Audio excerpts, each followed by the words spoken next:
Well, welcome back to Focus today. Steve Johnson here with you, along with Patrick Doyle from Veritas Counseling. It's great to have him back with us. You're in Jacksonville, right? Yes, I am. That's what I thought. I knew that you had your outlet, your main focus is right there. Yeah. You do a lot of counseling. People will hear of Veritas Counseling. Yeah. Your focus is in any one particular area, is it, or family counseling in general? Or well, I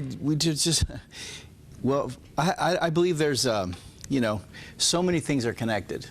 I think it's really hard. I think you start to miss a lot of opportunities when you focus too much. From my perspective, some people are like specifically trauma, some people are specifically addiction, but I've never met somebody that was addicted that wasn't traumatized. Okay. I've never met somebody who was traumatized that didn't struggle with addiction. So I handle whatever I can. Interpersonal counseling. Yeah. As opposed to corporate counseling or Yes. being a headhunter where you're looking for people who are great at working code on computers, right? Exactly. It's that kind of counseling. Just wanted to make sure that we understand the counseling that's going on. Good. And you've been doing this a long time. I have, actually since the early 80s. Wow. Really? Yeah, I look a lot better than you'd think. Well, it's amazing what surgery can do. No, it's good to have you here. Thank you. Our topic, very serious one, and one that you have, I imagine you run into this a lot, but I'll let you talk to this. We normally, from the standpoint, hear about affairs from, it could be Hollywood, it could be those in Congress or whatever, where you have an extramarital affair that becomes now some sort of a controversy. Yeah. And not that other kinds of affairs aren't controversies, but normally it's from a news standpoint. I think of Gary Hart when he was running for president years ago, and he said, look, I'm not having an affair. Reporters, you come follow me and you'll see that I'm not. They did, and they found out he was. So I'm sure that that's a whole nother subject right there. There's a show on denial in that. A little bit, maybe. But I think what you're talking about are those kinds of situations that impact those people who are us, our neighbors, our family members, and once it gets away from the scene of publicity, it becomes extremely real in a person's life. So give me a perspective. You said you've been doing this since the 80s. When you were looking at people having an affair, is the situation getting worse, do you think? I think so. Okay, describe what you are seeing in your practice. So, for example, access is unprecedented. I mean, you have entire websites dedicated to helping you find an affair. That's true. Oh, yeah, I remember that one that was so controversial about a year and a half ago. And you have all kinds of social media outlets that where just finding someone to have sex with is what it's about. It's not like they don't say that, but everybody who uses those things knows that's what it's about. And so there's a whole huge amount of opportunity and temptation. I mean, I think the temptation is always there for people to be attracted to someone else and, have a one-night stand. I think that anyone, this is the other thing that I see all the time, people who say that they're impervious are in danger. And it reminds me, the website that you're talking about, there was one that was designed to be that way, where you're supposed to have an affair, and then they were hacked just a couple months ago, and I remember a lot of, I think it was pastors and a lot of congressmen were very concerned that their information was going to get out, and I thought, what were they thinking, really? And maybe they weren't. Yeah, so they're more afraid about the information getting out and the fact that they're having an affair? I think that was it. Yeah, exactly. So, because I can see, that's the other thing, is I can cover this up. And I've been impressed at times in my life with people who are able to be so profoundly duplicitous. They can look their spouse in the eye and be like, oh no, nothing's going on, and do it for years. I mean, I've known people, I've known... Bill Clinton and Hillary. I mean, that's the highest profile one, but you're saying this happens equally on I was involved in a levels. local situation where a pastor was having an affair for 10 years. And denied it the whole time? And the person was in their congregation. And they were involved in ministry together. And yet, they're having an affair and the wife and kids are unaware. How do you preach every week, lead a church, and be that duplicitous? And obviously it came to light. Do you find that these situations do inevitably? Well, if they don't, what happens is the relationship that you're in, your marriage, will deteriorate. Most people have a sensitivity level that's good enough that they start to notice differences. But the problem is, most people deny the symptoms they see. Really? All right. Well, let's.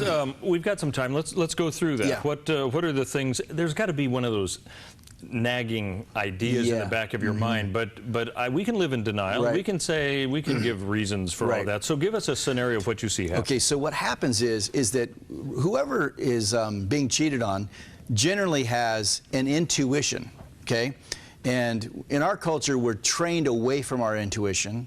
We're trained into our mind, from my perspective. So you have to have the right thoughts, you have to have the right thinking, you have to know the facts. And truly, intuition is where you know stuff without all the facts. Okay, sure. So you have a sense that something's wrong. But most people deny that. And then they just keep going. And then they have a sense that something's wrong, and then they deny it. That would be the #1 symptom that leads to an affair. And sometimes maybe it's not an affair, but maybe the person's got resentment, or maybe they maybe they're in the pre-affair state. Now listen, so if you're the spouse of someone who's having an affair or moving in that direction, your senses are going off. And I would say that the best thing to do is start paying attention to your senses. But don't make an instant accusation if your sensors are going off.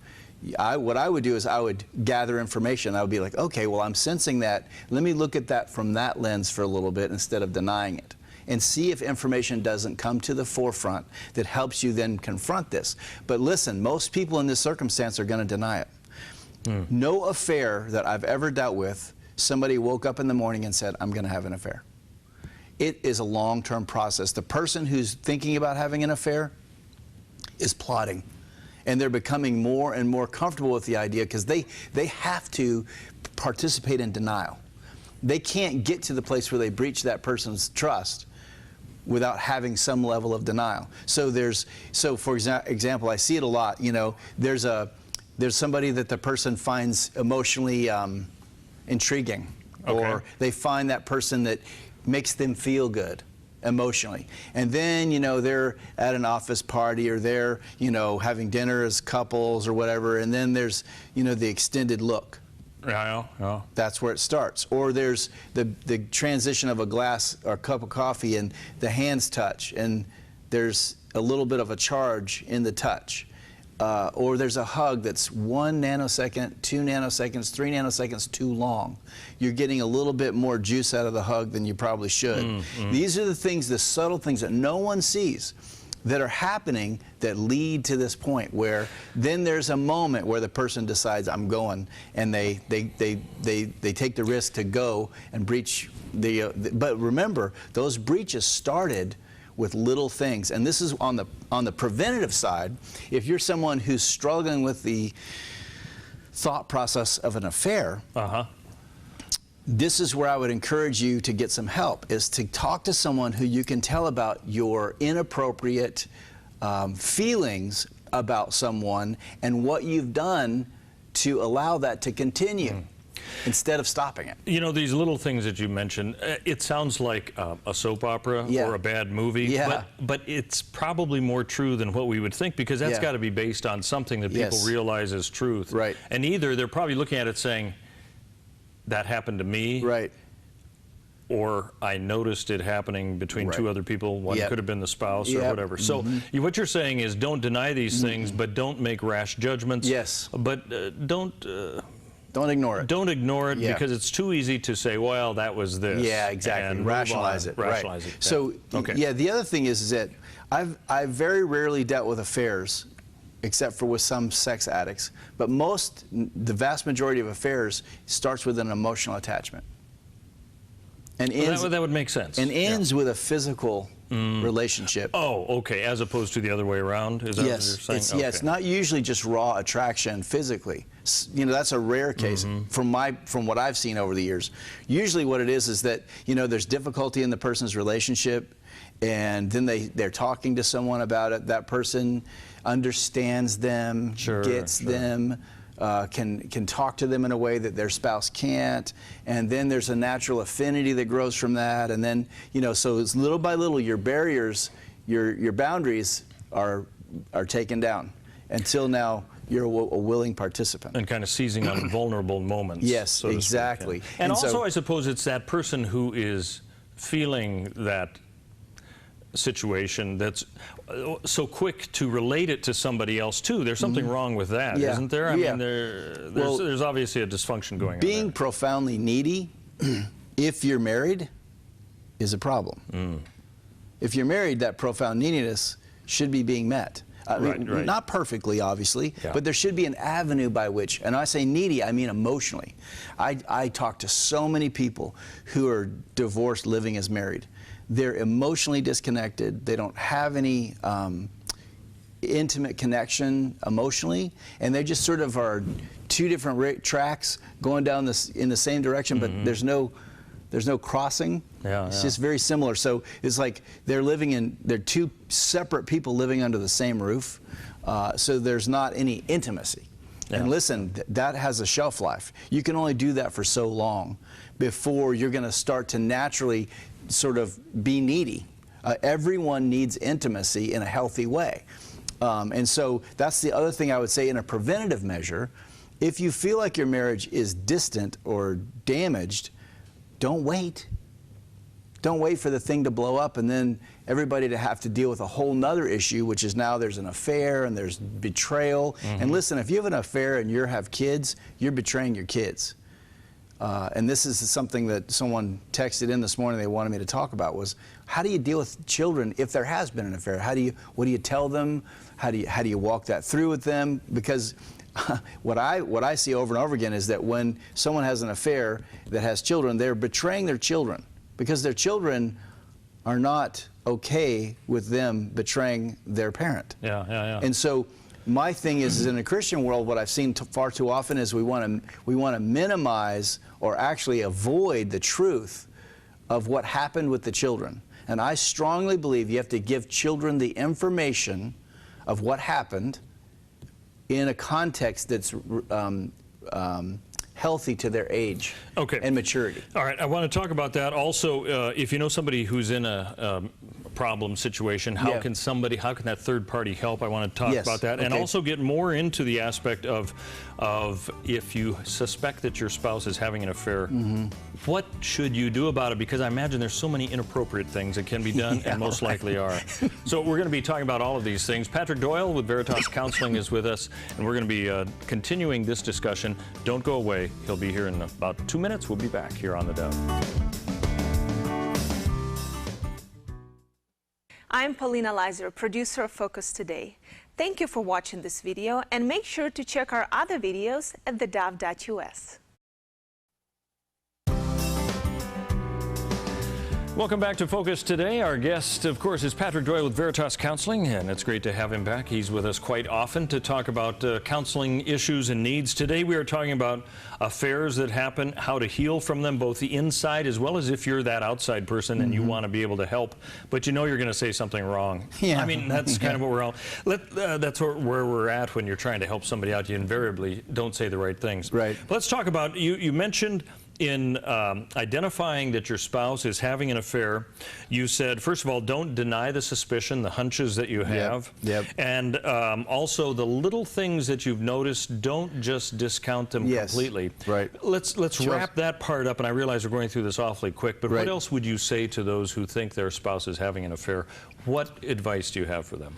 Well, you're going to need to find someone that you can trust, that you can talk to and bounce some things off, because you keep all the, I mean, think about the emotional intensity involved in having just that suspicion, the pain that comes up, the the intensity that happens inside of you. And I've seen people at that point go kind of irrational, and they start to become highly suspicious, and they see a problem under every rock, and so that also then adds to the whole problem, because now there's all this, intensity. So you need to talk to someone that you can trust.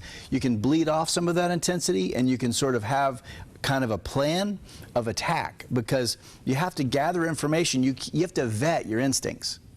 You can't just always act on them in a situation like this, because it can become very problematic in terms of the relationship, right? So, you might have instincts or thoughts that aren't right. It might be based on other things. It may be based on what's going on with you. So you have to vet those things to some degree. And generally what I see is when people have that suspicion, they get very paranoid, and then they overreact or they react right? Instead of gathering information and remaining calm, which is really hard to do. Sure. And so, but that's why you have to have one or two people around you that you can talk to. And I would say this is true not just with affairs. This is true when someone is in a relationship that's not healthy. They have a lot of instincts that they deny. And that's how the relationship continues in a very unhealthy vein. And so this, again, my belief that everyone needs somebody outside of their system, their family, their relationship, to talk to honestly about what they're feeling so they can check those things out instead of it all being in a vacuum. All right, at some point, though, there has to come a point of confrontation, there does, right? Absolutely. How does one do that appropriately? Well, so this is about, I wish I had $1 for every time I've had to go through this. But, you know, once you have the information that you believe is a smoking gun, then you confront the person with it. And vast majority of the time, Steve, people deny it. Even though the evidence is overwhelming, huh? Well, when the evidence is overwhelming, a lot of times they'll confess to what you're presenting, but they will not confess to anything else. Very rarely do I see someone be confronted and at that same moment be convicted. Because remember, their denial has been building. And so if, depending on how far along the affair is, they may now have, you know, feelings of protection over the person they're in the affair with. So they're actually divided about loyalty, who they're going to protect, who they're going to be kind to. And so that behavior, not words. This is the other thing. If you're in a situation where your spouse is having an affair, you're suspicious, I always put it this way: you have to suddenly be from Missouri, which is the show me state. Okay. So now it's about what you do is what matters, and what you say doesn't matter anymore. So you have to start focusing on the behavior, not the words, because if you're not careful, the words will trick you, but the behavior won't. And so, you know, I've known lots of people with PIs and, you know, following people around and all that stuff, which is, I don't know, sometimes necessary, but it's very hard to do. It's very, you know, damaging to the person who's having to do it. You know, so not if you're hiring it, it's not damage to that person, but if you're doing it, and that creates a whole mindset. So, you know, one of the things I would encourage people to do is that if you have actionable information, don't do it alone. Because, you know, there needs to be a witness to the conversation. So when the denials happen, there's a person that says, well, wait a minute, no, that's not involved. You know, it's not like... Not your children. Not your children, preferably. So once, because the other thing I would do is I would always encourage people to confront something like this in writing, okay, with the person. So you write down what you need to confront them on, and then you read it. Because in a situation like this, it's so emotionally charged, generally folks can't stay on task.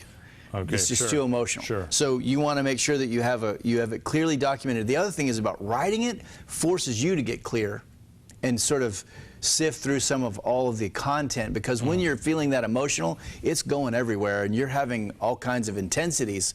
So it might be a level 3 intense situation you're writing about, but you're feeling a level 8 intensity. And so if you don't have it written, that level 8 will carry you off. It's your own Jerry Springer show. Yeah, exactly right. And you know, this is important stuff. It's very meaningful. So you have to be careful about how you deal with it. Okay, well, you talked about having this other person there to help. So let's move into this. If you know somebody who's in a situation that we were talking about, how can they possibly help? Because they'll feel like, well, I'm just going to be a problem here. Well, how can I be effective? Here's one thing is that I see this all the time. So somebody in a relationship goes to their friends, okay, and the person that they go to is friends with both people. The person having the affair and the person that's the victim of the affair. And that person generally suddenly becomes from Switzerland. They're neutral. They don't want to get involved. It's like, I don't want to, I don't know, it's, you know, it's sad, I don't know. But this is how they tend to act. So you can't go to that person. If they're unwilling to take a side, then they're not going to be of any use. And if that's you, don't deny the fact that you're from Switzerland. Just admit it. Okay. I'm from Switzerland. I'll be here for you, but I can't get involved. I just don't have the will. I don't have the desire. Whatever. Be honest about that. If, on the other hand, you have a desire and you've been noticing it too, or whatever, you want to be involved, then get involved. But here's the thing I would caution people with. We're not doing this to win. Oh, Okay, that's important. Sure. Because the person in the affair is hurting too. Okay? When they're the perpetrator, it's hard to see the pain that they're in. Yeah. But they have a lot to deal with too. So the person who's helping has to also have some balance. Not that we're going to deny our boundaries, right, or be manipulated. And this is the other thing I see a lot. Then the perpetrator, the person having the affair, manipulates with, you know, being a martyr and woe is me and what about this and what about I couldn't, you know, and all things.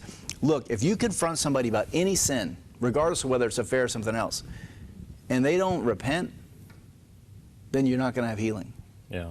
And so this is the thing you're looking for in a confrontation, is that you want to see the person be broken by God and convicted by God, not the information. So I see it all the time. People get confronted and they can't get out of it, so they cop to the information, but they don't really break. Yeah. So then they're like, I'm sorry, I didn't mean to, it was blah, blah, blah, blah. But they never really come to a place of repentance, which repentance, remember, always has embedded in it contrition. And contrition is a behavioral thing where I'm so broken about what I did to you, I'm profoundly internally motivated to behaviorally show you I've changed. Okay, I'll tell you what, we could talk so much longer about this, but I want to hit on more of the children, the young children that a person has in this situation. What are the concerns you have for them in a situation where there's an affair going on? Tell them the truth. Because if you don't tell the kids the truth, what they will do is they will make up why in their own head. You can't assume that they'll come to the same conclusion. No, no. So you have to give them the information in a way that's commensurate with their maturity. Okay, you can't give a 14-year-old the same kind of information you give a 5-year-old. Okay, it has to be commensurate to the child's understanding. So you may have to, if you have multiple children, obviously, you might have to have individual conversations with them before you have a whole conversation. All right, I'm sure we'll have part B to all of this coming up. Yes. But for people who want to get in touch with you, Patrick, at Veritas Counseling, how can they do that? They can call 622-6018, or they can go to veritascounseling.com. All right, Patrick Doyle with us on Focus today. Thanks for being here. Thank you. Thanks for joining us.